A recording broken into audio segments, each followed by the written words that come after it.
Vous êtes connecté sur monclasseurdemaths.fr et dans ce tutoriel, nous allons apprendre à générer des nombres aléatoires avec le tableur Google Sheets.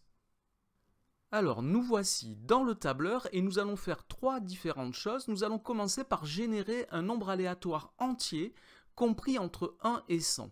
Ensuite, nous allons créer un nombre aléatoire qui sera ou 0 ou 1. Donc, nous allons générer soit un 0, soit un 1 aléatoirement.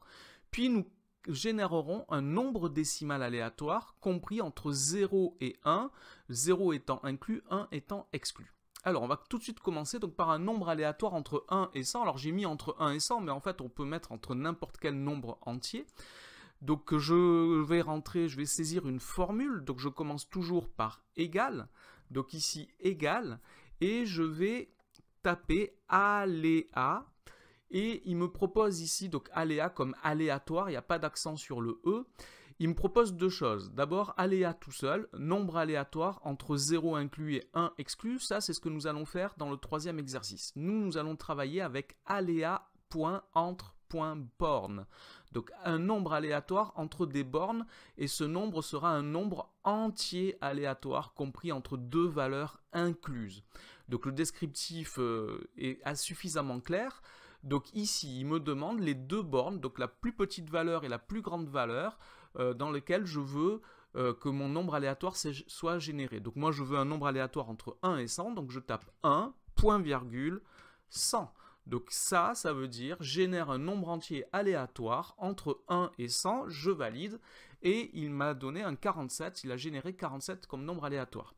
Alors si je veux régénérer un nouveau nombre aléatoire, il va falloir que je modifie une cellule de la feuille de travail, n'importe laquelle. Si par exemple sur la cellule A3, je vais taper quelque chose, je vais mettre un 1 par exemple, quand je valide, hop, il a recalculé ici, maintenant j'ai 7. Si je supprime le 1, il va recalculer, ça fait 30.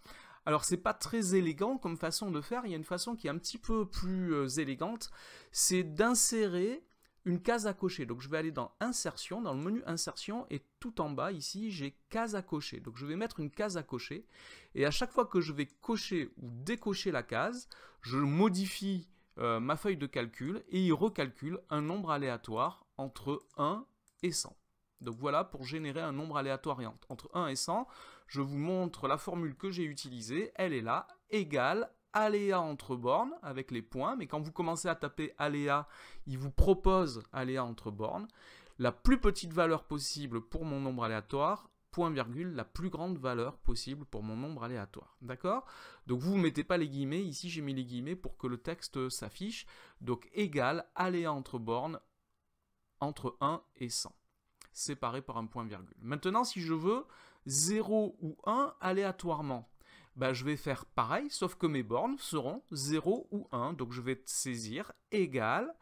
Je commence à taper aléa et il me propose déjà aléa entre bornes. Et je tape 0.1. Je valide et il m'a généré un 1. Si je coche ou décoche ma case à cocher, c'est valable pour toute la feuille de calcul. Je n'ai pas besoin d'en remettre une autre. Ici, je vois qu'il me génère 0, 1. Alors, des fois, ça reste 0 quand c'était 0, ça reste 1. Ça ne change pas à tous les coups, évidemment. Donc, je vous remontre la formule que j'ai utilisée, égale aléa entre bornes. Mais cette fois, mes bornes sont 0 et 1. Entre 0 et 1 inclus, il n'y a que deux nombres entiers, c'est soit 0, soit 1. Alors maintenant, si je veux un nombre décimal aléatoire, entre 0 inclus et 1 exclu, c'est l'autre fonction qui me propose, c'est la fonction aléa. Ici, entre parenthèses, j'ouvre une parenthèse et j'ai rien d'autre à mettre. Donc la formule, je vous la remontre ici, c'est juste égal aléa. Alors on ouvre la parenthèse, on n'est pas obligé de la refermer, il la referme tout seul. Et il m'écrit ici un nombre décimal. Ce nombre décimal possède 15 chiffres après la virgule. Alors, vous n'êtes pas obligé de garder les 15 chiffres si vous en mettez plus. Donc, vous avez les boutons ici pour augmenter ou réduire le nombre de chiffres après la virgule. Donc, si je me mets sur la case ici et que j'augmente le nombre de chiffres après la virgule, je vois qu'il va me rajouter que des zéros.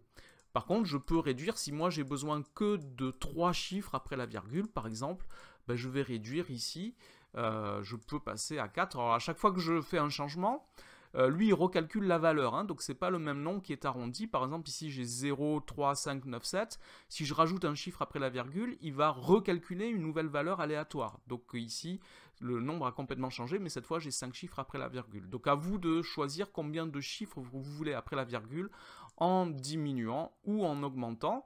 Et toujours pareil, si je coche ou décoche ma case à cocher, il me recalcule les 3 nombres aléatoires que je lui ai demandé de générer. Alors tout cela est très utile. Par exemple, dans une autre vidéo, je vous montre comment simuler le lancer d'un dé à 6 faces. Pour faire cette simulation, je vais générer un nombre aléatoire entre 1 et 6. Si je veux simuler un lancer de pile ou face, je vais générer soit un 0, soit un 1 en disant que 0 par exemple correspond à pile et 1 correspond à face. Donc très utile, les deux premiers sont très utiles quand on travaille sur les probabilités. Voilà donc pour ces exemples de génération de nombres aléatoires. Cette vidéo est maintenant terminée, merci de l'avoir regardée, n'oubliez pas de lui donner un j'aime, de vous abonner à la chaîne, au revoir.